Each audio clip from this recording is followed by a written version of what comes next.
Lois with Aussie Lozzie Knit Designs, and this is the second day of the knit along.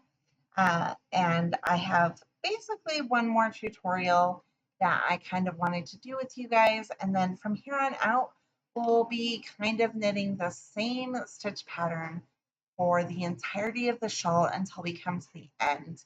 At the end, we'll just be doing garter stitch, and then we'll end with, if you choose, a I-cord bind off. You can also opt to do your favorite stretchy bind off. I just like the way that the I-cord looks, and also it really makes it look reversible fully. So that's why I picked that. But if you don't like doing I-cords, and it is 400, I believe, and 16 stitches at the end. So if that is not your thing, I totally understand. So the increases that you've been working so far, let me just switch to my hands because it's easier to. Yeah, so if you've been knitting, then you should have something that looks like this. And basically what is happening here is you've got 5 stitches, and then you've got a multiple of 2, and then 5 stitches, a multiple of 2, 5 stitches, a multiple of 2, and 5 stitches. And so these multiples of 2s, these are the big triangle portions of the pattern, if you remember the schematic that we went over in the pattern yesterday. So that is how this is coming together. And so we will continue through the pattern to knit these 5 stitches that are sprinkled here. The spines is what I call them, but we'll continue knitting those in garter stitch throughout the pattern, and we will only be working the 8 stitch repeats in those 3 triangle sections.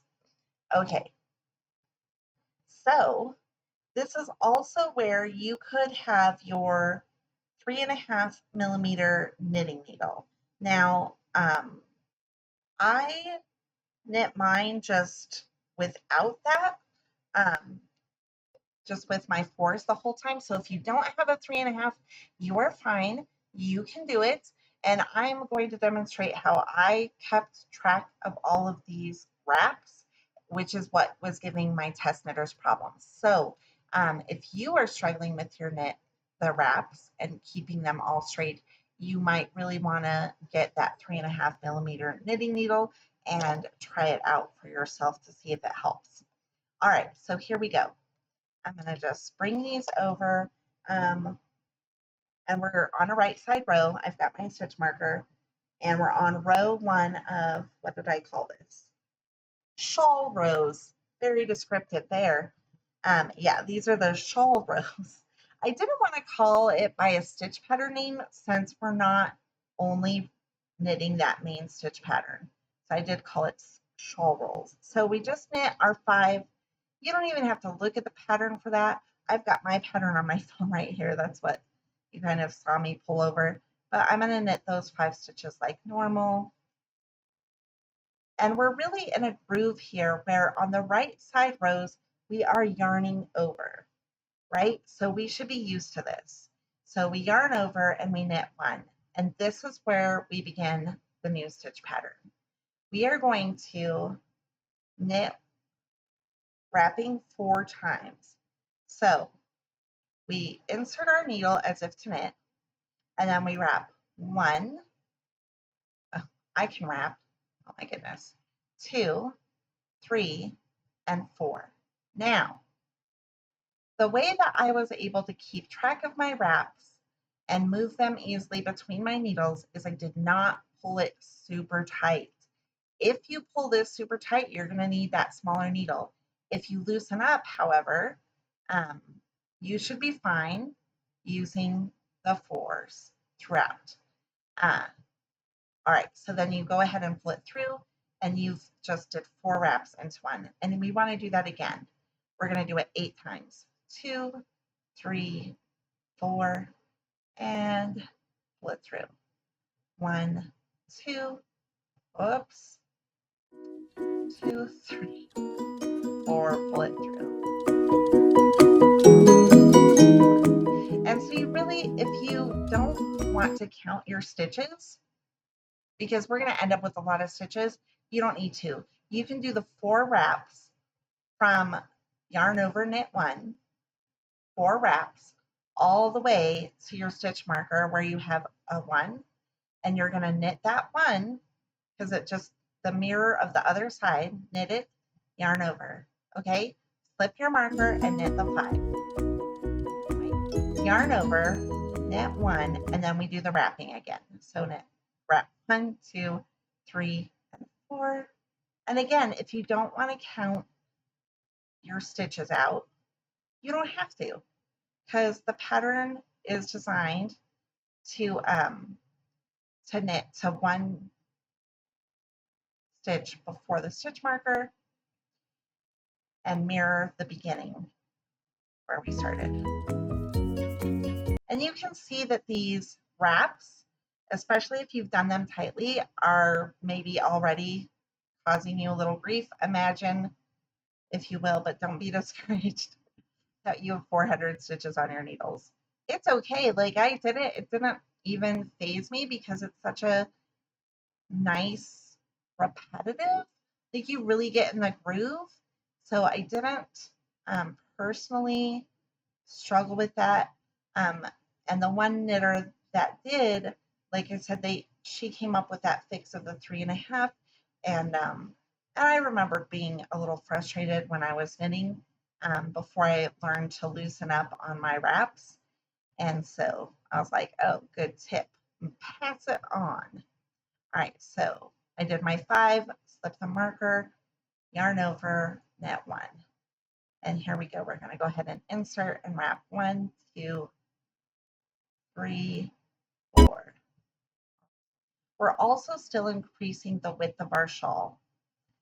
And the way it's working over these 8 rows is we are adding 2 stitches per section, per triangle section, every other row.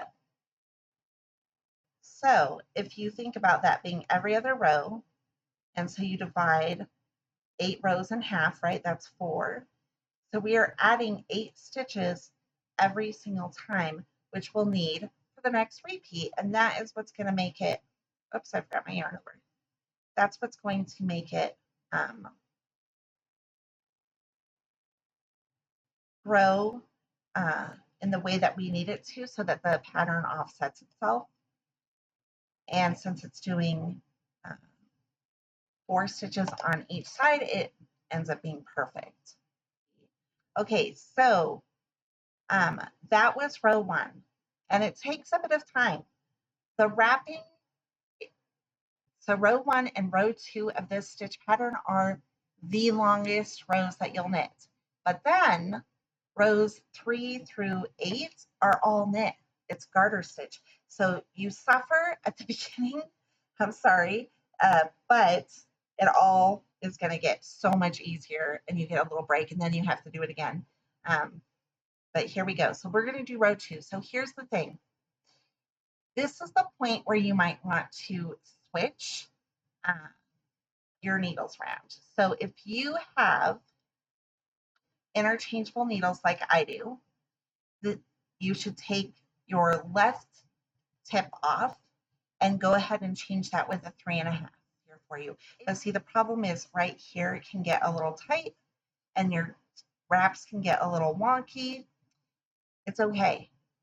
The more you knit this stitch pattern, I promise you this, the easier it's going to be. So here we go. We're going to knit back, and this is row 2, wrong side. Knit 1, 2, 3, 4, and 5. We go ahead and slip our stitch marker out of the way. We want to knit that first stitch, and we also want to knit the second one because that was the stitch that we left the same. Now we've got our 8 stitches, and this is where the fun begins.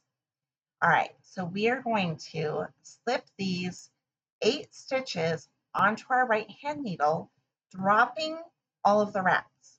So we go 1, 2, 3, 4, 5, 6, 7, 8. I did it very dramatically, but you don't have to do it that dramatically. I like to do it dramatically.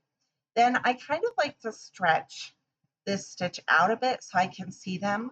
1, 2, 3, 4. And especially when you have several rows of this or several repeats of this in a row. So you make sure you get your 8. So I've got 4 right here and 4.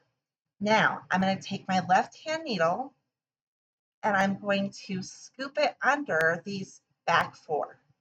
Okay, so I went over these 4 and into the stitches of the back 4. Then I'm always using my other fingers. I kind of like to use my middle finger to push these other stitches down and out of the way. Sorry, I'm trying to do too many things at once. Talking and knitting is fun, but if I'm, okay, don't do that. I dropped the stitch and then I had to fix it. It's fine. All right, so 1, 2, 3, 4, so I'm right here. So you kind of want to just push those over. So I'm going to use my index finger and hold these down and just pull those over, pass them over, right? And I still have these in the same order. These are in the same order. Now, you can go ahead and put these 4 from your right hand needle over onto your left needle, okay? And now you've got 8. So what you want to do is come back up to your knitting and we're just going to knit those 8 stitches. 1, 2, 3. That one's trying to get in out of order. 3, 4, 5, 6, 7, 8. And then we're just knitting the last 2, the last stitch, and the yarn over. And now we get a break. And we just have to knit in regular knit stitch. But we can pause and look at this. It might look a little wonky. Okay, do you see how it looks wonky? There's several reasons for this. One is that we have just put a very lengthy stitch in line with a garter stitch. Okay, so this is 4 wraps compared to 1 stitch. Like that's a huge difference. So it kind of makes it scrunch up a little, but I promise it won't stay that way. The second reason it looks a little wonky is because we have these straight needles. At any time, if you're feeling like concerned about the shape of things, just slide it onto your cable and let it get its full shape out, because then you'll be able to see like, okay, this is working. But if you look at it just on your needles, it does look wonky. Do not fret. All is going to be fine. I promise. Okay, so now we're going to go ahead and knit a spine, which is 5 stitches. And we're ready to do our second triangle. So we knit the yarn over and we knit the first stitch. And now we have our 8 stitches. Okay, and oops, these ones got all wonky. See, this is the problem. I'm just gonna adjust those back there. And this is where that 3.5 millimeter would be really handy. The problem is you do not want to use it on your row 1. If you use it on your row 1, you will wrap around that 3.5 millimeter, and so the wraps will be smaller and it won't help you at all. So you want to use the 3.5 on the way back. Okay, on row 2. So we'll move those 4. So I'm going to go slower because last time I did it all dramatic. But if you go nice and slow, you could just pull that, dropping all of them. So I'm just going right into the front leg and letting it all unwrap. That's 2. Into the front leg, letting it unwrap. That's 3. Into the front leg, letting it unwrap. 4, 5, 6, 7, and 8. Now I've done this so many times because I knit the sample, and so that's why I went fast. I'm sorry for that. But we've got 1, 2, 3, 4, 5, 6, 7, 8, and it's the same thing. we're going to go over the first 4 and then into the last 4. Going to kind of hold those first 4 down in place and go ahead and pass the back 4 over the front 4. Then we want to transfer the now back 4 over to our left hand needle. And I keep adjusting it so that they're in the same order. But I want you to know that if for some reason you get some out of order, it isn't going to be that big of a deal. In fact, in my sample, that happened to me a couple times. You can't see it. You can't see it. I mean, I don't know if you'd have to look super, super, super close to see it. Excuse me. I have allergies. Okay, and then knit the last 2 stitches. Yeah, there we go. Let's flip that marker and knit 5. Now, as you're knitting more and more stitches, I think it's a good idea. I highly recommend that you count your stitches ever so often just to make sure that you still have the right number. It can get a little wonky. So yeah, so if we lay this all nice and flat, it is starting to take shape. We can see our wraps coming over. We can see it all coming together. It's gonna look better once we get those extra garter rows on. At this point, if you've used the 3.5mm knitting needle to knit row 2, you want to go ahead and switch back to your 4s, okay, to knit rows 3 through 8, and actually 3 through 8 and then repeating 1. We are going to just knit all the way across with our yarn overs for the regular increase that we're doing. The right side is always going to have those yarn over increases all the way through. I do this whenever I'm talking to you guys and giving you tips while knitting. I lose track of what I'm doing. I totally forgot to do my yarn overs, but I'm only coming back a little ways. I'm not going to go back to the other skipped one. I'm going to fix it in the reverse side and I'll show you how to do that. It's a little cheat that I made, or I don't know if I made it up, but I kind of just started doing when knitting this shawl. So it works well if you forget to not have to go back. I don't want to go back. You don't want to go back. We can fudge it over, I promise. So if you forget to make a yarn over and you're on your way back and you're like, oh no, that's terrible. I have to frog back. No, no, don't do it, girl. Okay. What you want to do is kind of get some perspective on your yarn. So it's kind of all wonky right now, but if you tug down, you can see this bar right here. That's the one that should be a yarn over. Okay. So all we want to do is we just want to pick it up. That's it. And we have made a yarn over where we forgot to put one. It's not a big deal, and it is totally not worth going all the way back, especially a row 2. Oh my gosh, no. Do not go back a row 2. So now we can go ahead and lay that out on our cable and watch it take shape. So you can see already our garter stitch tab, right, is right here. And then it's coming down. And what's so great is that this kind of overlap so that it's not like just a flat line here, that is going to drape around your arms so nicely. It drapes around my arms.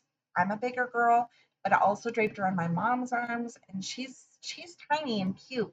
So yeah, so it should be able to drape around your arms regardless of size. Okay, but how long it'll go on your arms, that is not regardless of size.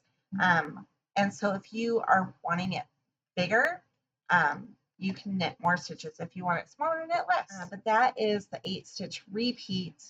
And oh, I forgot to show you that I was going to bring that up. I don't really need to. I'm sure you could just look at your own, but since I'm here, So yeah, so we've got our 8 here, and then see it's growing the garter over and making this bigger and bigger, but you don't even really notice uh, that you have like a line of garter or anything because we do have that lovely yarn over creating those gaps. And so by the time we go ahead and start doing the row 1 and 2 again, you can really see that overlap. So now, like the center of this one is the gap of that one, and that will just continue all the way up. It's pretty cool. The other thing I wanted to mention was, oh, counting. So if you do not have or do not want to be adding things to keep track of your row count, and after 1 and 2, you're knitting 6 rows of garter stitch and it's easy to lose track, you can easily count your garter ridges. So at this point for these yarn over ones, we would be down here. So we would need like this one that you could count the ridge that's at the top of our yarn over our wraps, right? And then 1, 2, 3. And that is the 6 rows, right? Because each of these ridges represents 2 rows. So 1, 2, 3. I would not count the top of that one, though you could, and then you'd be like, okay, well, that's 8, right? But I usually just did, okay, 1, 2, 3. Okay, that's 6. I'm good to go. If I had 2, clearly I still need to keep going. If you have not marked the right side of your fabric, consider doing that because it just makes it so much easier for locating those garter ridges. If you didn't mark it and you're on the back, you might be like, I'm not sure. And there's like other cues, like look at, I can hold things correctly. It's the knit side instead of the purl side at the top. And so there's other things that could call your attention to it. But I think that this is really helpful. And of course, I count those garter ridges rather than keeping track of what row I'm on. As long as you're doing 8 rows with 1 and 2 being the wrap and dropping, you're good to go. And you just count 1, 2, 3 garter ridges. Okay, it's time. Or 1, 2, 3, 4 if you want to count from the top of the last wrap and drop. I hope that makes sense, guys. Good night.